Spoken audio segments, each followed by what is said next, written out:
அருள் இல்லாருக்கு இவ்வுலகம் இல்லை, அருள் இல்லாருக்கு அவ்வுலகம் இல்லை அப்படின்னு இருக்கு. இங்க இந்த அழகா யாகசாலை ஆலயங்கள்லாம் கட்டியிருக்கா எல்லாமே ஆகம முறைப்படி. இங்க இருக்கிற ஒவ்வொரு ஸ்டாச்சு, இங்க இருக்கிற ஒவ்வொரு பொருட்களும் ஆகமத்திலே சொன்ன வண்ணம் தான் இருக்கு. இந்த ஆலயம் கட்டுறதுனாக்க அதுக்கு மயமதம்னு பேரு. அது ஆகமத்துல இருக்கு. ஆகமத்தின் வாயிலாகத்தான் கர்ப்பகிரகம் இவ்வளவு இருக்கணும், சுவாமியுடைய அம்பாளுடைய அளவு இவ்வளவு இருக்கணும், இவ்வளவு விஸ்தீர்ணம் இருக்கணும், அந்த மேல விமானத்துல என்னென்ன தேவதைகள் எல்லாம் இருக்கணும் அப்படின்னு இங்கே நடக்கின்ற ஒவ்வொரு செயல்கள், இந்த யாகசாலைகள், இந்த பதம், இந்த கும்பம், இந்த நூல் சுத்தமோ நாங்க சொல்ற மந்திரமோ எல்லாமே ஆகமங்கள். அதாவது கிருதே சுத்தித்த மார்க்கா, கிருதயுகம், அதாவது 4 யுகங்கள். இப்ப நடக்கிறது 4வது யுகம் கலியுகம். கிருதயுகம், திரேதாயுகம், தாபரயுகம், கலியுகம்னு 4 யுகங்கள்.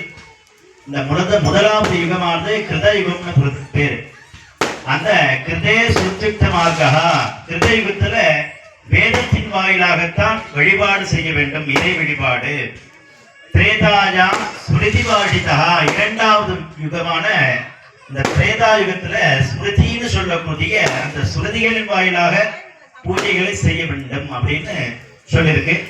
துவாபரேவை புராணோக்தா, 3வது யுகமான துவாபர யுகத்துல புராணங்கள், இந்த புராணத்தின் வாயிலாகத்தான் வழிபாடு செய்ய வேண்டும். கனவு ஆகம சம்பவா, இந்த கலியுகம்னு சொல்லக்கூடிய 4வது யுகத்துல ஆகமத்தின் வாயிலாகத்தான் பூஜைகள் வழிபாடுகள் செய்தால் இறைவனுக்கு அது போய் சேரும். நாம ஒருத்தருக்கு ஜிபே பண்றோம்னா சரியாக அந்த நம்பர் இருக்கணும். 10 நம்பர்ல கடைசி நம்பர்ல ஏதாவது ஒண்ணு மாறினா கூட அவருக்கு போய் சேராது. அப்ப இந்த கலியுகத்துல எந்த இடத்துல எந்த ஒரு சின்ன பிள்ளையார் கூட கிரகங்களோ பெரிய சிவாலயமோ எல்லா இடத்துலும் பாத்தீங்கன்னா ஆகம சிவாக முறைப்படி அப்படின்னு போட்டுருவாங்க. அப்ப இந்த கலியுகத்துல சிவாக முறைப்படி தான் இங்க எல்லாமே நடக்குது.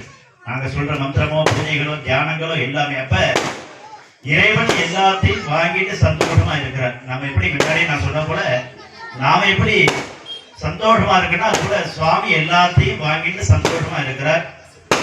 அப்ப சந்தோஷமா இருக்கும்போது தான் அவர்கிட்ட நாம விண்ணப்பம் வைக்கணும்.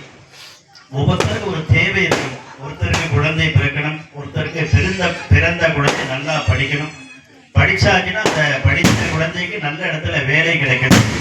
வேலை கிடைச்சாங்க அப்படின்னாக்க அடுத்தது அந்த குழந்தைக்கு ஒரு இடத்துல கல்யாணம் நடக்கணும். கல்யாணம் நடந்தாச்சுனாக்க அடுத்து என்ன செய்தி, ஏதாவது நல்ல செய்தி உண்டான்னு கேட்பாங்க, ஏதாவது குழந்தை உருவாச்சான்னு கேட்பாங்க. அப்ப மனிதர்களுடைய வாழ்க்கையானது ஒரு சக்கரம் போல சுத்திட்டே தான் இருக்கும். அப்ப யார் யாருக்கு என்ன தேவையோ அதையெல்லாம் இறைவன் நமக்கு செய்து கொடுக்க வண்ணமாக சந்தோஷமாக. எவ்வளவு செலவு, பொருட்செலவு, இங்க எவ்வளவு பொருட்கள் இருக்குன்னா எல்லாமே பணம். மணி இல்லைன்னா இங்க ஒண்ணுமே இல்லை. உலகத்துல பணம் இல்லைனாக்க ஒண்ணுமே நடக்காது. அப்ப யாகசாலாம் அமைத்து இந்த கும்பங்கள் இந்த பூஜைகள்லாம் செய்யறோம்னாக்க இறைவன் அதை வாங்கிட்டு சந்தோஷமா இருக்கிறார். எல்லோரும் நல்லா வேண்டிக் கொண்டு யார் யாருக்கு என்ன தேவையோ அதெல்லாம் இறைவன் கொடுக்கும் வண்ணமாக இருக்கிறார். இப்பொழுது இறைவனுக்கு மகாமாரியம்மனுக்கு இந்த அம்பாளுக்கு சந்தோஷமா இருக்கிற நேரத்துல உபசாரங்கள்னு பேரு. ரிக்வேதம், யஜுர்வேதம், சாமவேதம், அதர்வேதம் என்று சொல்லக்கூடிய 4 வேதங்கள், சௌத சூத்திரங்கள், சிவாகம ஸ்தோத்திரங்கள், அது போன்று தேவாரம், அது போன்று இன்னிசை, நெறிவாதம், ஆசீர்வாதம், இந்த எல்லாமே தொடர்ந்து நாங்க அப்படியே சொல்றோம். இறைவனுக்கு இதுதான் முக்கியமான நேரம். ஆகினால் யாரும் பேச வேண்டாம். உங்களுடைய வேண்டுதல் என்னவோ எல்லாத்தையும் செவிமடித்து இறைவன் கேட்பதற்கு தயாராக உள்ளார் அம்பிகை. ஆகினால் இப்பொழுது இந்த உபசார பூஜைகள் 4 வேதங்கள், ரிக்வேதம், யஜுர்வேதம், சாமவேதம், அதர்வேதம், தொடர்ந்து எல்லா வேத பாராயணங்களும் இப்பொழுது தொடர்ந்து நடைபெறுகிறது.